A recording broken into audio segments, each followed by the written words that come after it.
week it has been. As you may know, I stood trial earlier this week and was convicted of wearing a political uniform, also known as wearing a beanie hat, and responding to a verbal attack from a white Muslim convert, which has now been labelled as religiously aggravated harassment.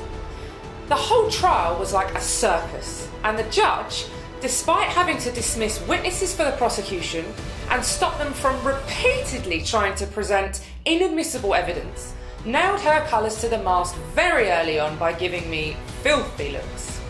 District Judge Carolyn Mellenby made it very clear that, despite having pursued our activists and called me a slapper, the prosecution's star witness, white Muslim convert Samantha Sharp, was an unwilling victim.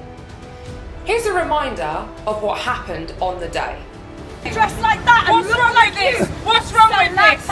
Oh really? Slapper, you're being hidden because your men can't control their areas. So won't you covering up so that you don't get raped? That's why this is a Christian country. This is a Christian country. This is a Christian country.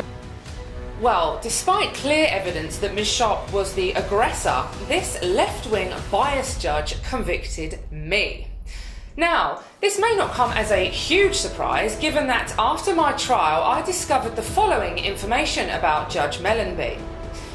A few short years ago, during the homecoming parade for our Anglian regiment troops, a gang of Muslim extremists held a protest against them, calling for our soldiers to burn in hell. These Muslims were hauled into court, and who do you think presided over their trial? You guessed it, none other than Judge Mellenby, Luton Magistrate's very own #1 Dimmy. In an act of utter defiance against British legal tradition, these 7 Muslim extremists told Judge Mellenby they were not prepared to stand for her in court, as they will only stand for Allah.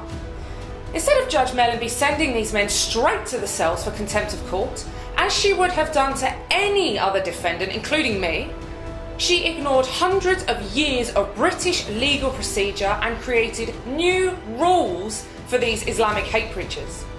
If this doesn't show the extent to which this woman will go to appease Muslims, I don't know what does. Really, what chance did I stand against this jumped up appeaser?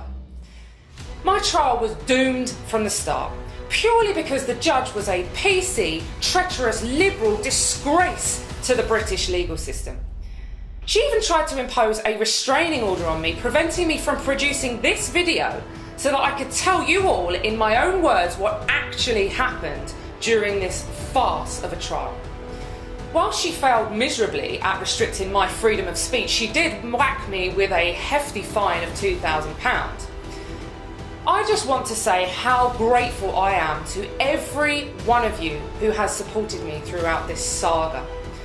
I have been truly humbled by the sheer volume of supportive messages I have received. I have literally received tens of thousands of comments, messages, text, phone calls and emails wishing me luck with my trial and urging me to never give up. If I could thank you all personally, I would.